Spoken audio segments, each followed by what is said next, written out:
uphold the rule of law, na vile katiba ambayo inasema, katiba iliyokabidhi Kenya hii kama urithi rais ambaye alituacha na amelala, mzee Kibaki, ambaye mimi nilikuwa fortunate to have served and worked with him closely for 5 years.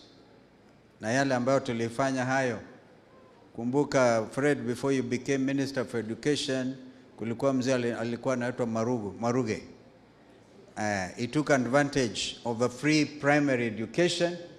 Akaenda class 1 at year 84. No wonder President Bill Clinton was mystified by this leader called Mwai Kibaki then. But even before that, I was Minister for Education. Na tunaelewa mambo haya.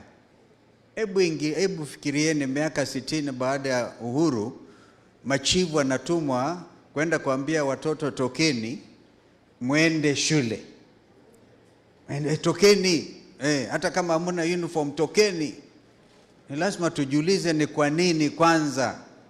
Ni kwa sababu wazazi hawana namna, maisha yamekuwa magumu kiasi kwamba hawezi hata kujimudu. Kwa hivyo huyu rais akisema huko kwamba hawa watu hawana agenda. Agenda moja ni kwamba bila kushurutisha watoto wa Kenya hii watasoma, and as my colleagues have said, we will make sure that there's not only free primary education, there will also be free secondary education and university education. Yet watoto hata kuwa walikilialia. I remember as Minister for Education, I actually started the Higher Education Loans Board, and I appointed the current governor of Baringo as a first CEO. That is how hata Ruto mwenyewe alipata kwenda university. Kwa hivyo mambo haya kunyima watoto maskini wasipate hata namna ya kwenda kusoma, we cannot accept. So when we say we are going to bring this country to order, we mean it. Disorder has been the order of the day. Yani kutukana viongozi wenzako, kuwatukana tu, matusi, na kujipiga kifua.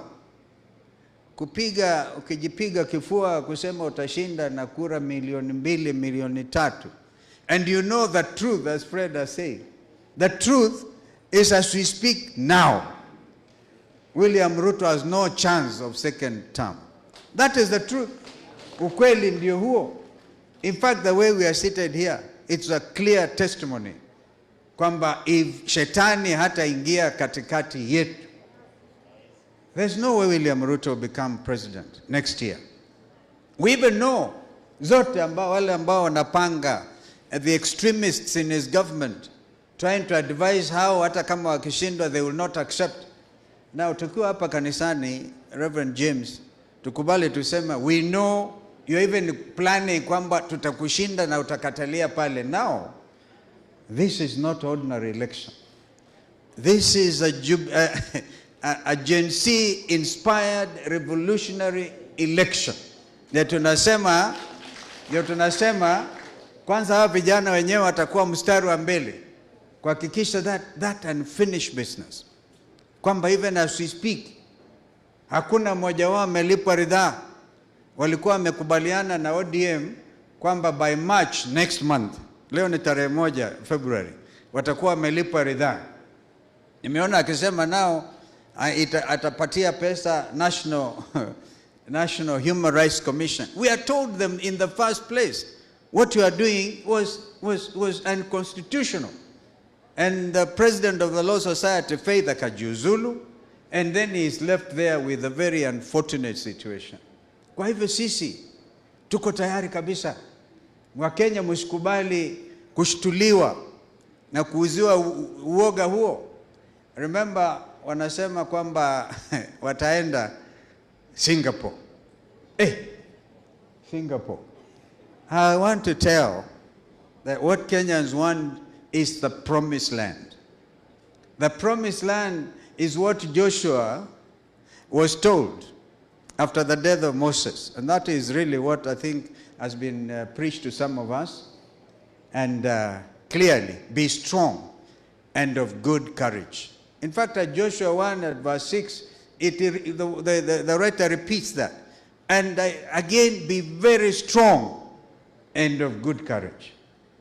Usikubali kuizua uoga. Remember what Proverbs says at 29? When the righteous are in authority, people rejoice. Na waovu wakiwa kwa mamlaka, wananchi kama wa Kenya groan every day, groaning. These things are clearly elaborated. Kwa hivyo mimi naona kwamba hapa tulivyo, victory is sure. The agenda is very clear. Return this country to constitutionalism. Na ndio wito wetu na kuwa tukomboe Kenya hii. Mother's Party is People's Liberation Party. We seem to have come to an agreement that the overriding theme ni ukombozi, taking into account vile watoto wetu waliumizwa na hii serikali dhalimu. And we now know whatever they do, we have not only the support of this country, but I can tell you the international community inaangazia Kenya yetu hii. Kenya haiwezi kuruhusiwa kuendeshwa na manjambazi. My sister mother calls them manjambazi. It cannot happen. This is our country. And therefore, mimi nataka tu tuelekeze mafikira yetu, hata badala ya kujiita United Opposition. Somebody called her like Santao. What's Raila's account? Amenitumia message akasema, jameni, you have to give Kenyans hope. Kusema United Opposition ni kama kukubali kwamba mnakaa tu hapo opposition. So we are the alternative government. United Alternative Government. That is who we are. Serikali Bandala. I think it's Kituyu puts it in Kiswahili, Badala. Serikali Badala. So Kenyans must know, as we speak to you from Murang'a, a place of great demonstration of struggle for justice in our country and a constitutional order. Mimi nilifanikiwa kuwa nilikuwa actually assistant minister wa Ken Matiba. You may not remember that. He was my minister, I was his assistant minister. And he was a generous human being. When we got to our firstborn, who is now an MP, Ken Matiba went all the way to Mother's Care kununulia my wife and my little boy a baby cot. Yani analeta. A man who showed humanity. Serikali hii ya Ruto haina utu. Ni mtu kujipiga kifua. I want you also Kenyans to know. Msifadhaike. We know mahali William Ruto anapeleka pesa hata usiku. Akishindwa next year, he will have to return hiyo pesa. One of his people have said, watu 125 ndio wanaibia mali ya umma, wanaibia wa Kenya pesa zote. And I want Owalo to feel encouraged. Let him give us. We know those names. Therefore, mambo ya usalama wetu is not negotiable. We looked at Kanja, Inspector General of Police. Our brother here actually paraphrased it. Rigiji, timwangalia kwa macho. And without disclosing much, I remember mother telling Rigiji, wachia hapo. Tuliangaliana. Akamuuliza, ni kwa nini unataka kuniua wewe? Akisema hivyo sio yeye. Ni hatujawahi kuona nchi ambayo inatawaliwa, instead of the people with the mandate, the National Police Service, wanaingiza maguni pale, serikali ya maguni. Tukio hili lininukuliwa vizuri kabisa kwa runinga, CNN, hata Al Jazeera. Gavana wa Nairobi akatoa amri, wakashirikiana na polisi wakati wa Gen Z Revolutionary Day on 25th of June, wanabeba marungu, polisi na escort. So hii ni serikali ya goons, and we are saying we cannot allow that. This is why I think they have stood to order. Because I remember Rigiji akimwambia Kanja, anasema jameni, tupatieni tu orodha ya mikutano ambayo mnataka, mtapata ulinzi. Rigiji akamuuliza, sisi ni wajinga? You may think sisi ni wajinga, tuwakwambie mahali tunaenda ndio tume magunu tuwapate kule? Times have changed. I can tell you that if they try again, the whole world will descend on a government of William Ruto, which has now been categorized as a pariah. Pariah ni serikali ambayo haiaminiki, haina mipangilio, hata kama wanajipiga kifua na kuita watu wajinga. Nobody will take them seriously. This is revolutionary time. But we are doing it in an orderly manner. That's why we went and saw IBC. Tukakubaliana, we've given them time. Tukakubaliana, we even setting up our own, tutawapatia watu ambao watafanya kazi na wao to make sure those changes. Brother Eugene, those guys are clear. They are Kenyans. Nobody wants to have, at the end of the day, mud on their face. Aonekane yeye ni mjinga. Hata hii police, I think 3/4 are with us. They are Kenyans. Goons are the ones who are on their own. Those are for pay and they are for hire. Goons for hire. That is not a country. Kwa hivyo naomba tu nikamilishe kwa kusema na kuwatakieni wenzangu na watu wa Murang'a, watu wa Mlima, kwamba we are standing together, as Senator Wambua said. It is not a matter of kutapatapa, kuulizana nini. We are very focused, and I want to assure you, even as we speak, if Rigiji was to give you, Fred, the actual opinion polling, which I want him to tell, if he can, the actual opinion polling, ndio William Ruto wache kusema atashinda na 3 million votes, atazitoa wapi? Azitoa wapi? Even the Rift Valley itself, look at our brothers from Kajiado and from Narok.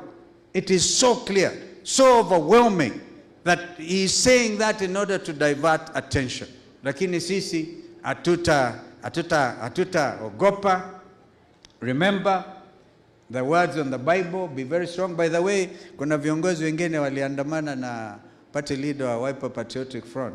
Watanikula, watanipiga mawe. You know, they can even, naona pale Ndambuki, she's a NEC member. Reham Ndambuki. Muriuki Ndwiga is actually our deputy organizing secretary, kijana very active. Kuna Joyce Wangui anatoka Laikipia. That one was an abductee. She was abducted, and I tell you. And Job Ongera kutoka huko. Job Ongera kutoka upande wa Kasarani in Nairobi. We could have come. And I think as we move now, mutaona maajabu ndugu Rigiji. By June, Ruto atabaki peke yake. Watu hatakuwa na yeye, because if we just continue this show of just camaraderie, kuwa pamoja namna hii, it is what is driving now, bringing Kenyans to the revolutionary moment, which is now. May God bless Kenya. May God bless ACK Church. By the way, I have extra information. You know, kama mabishop alidanganywa, alafu Rigiji anasema who is he? I have information after what happened at Witima. William Ruto aliita mabishop. Wakasema kujeni State House. Ndio issue statement according to what Wambua was saying.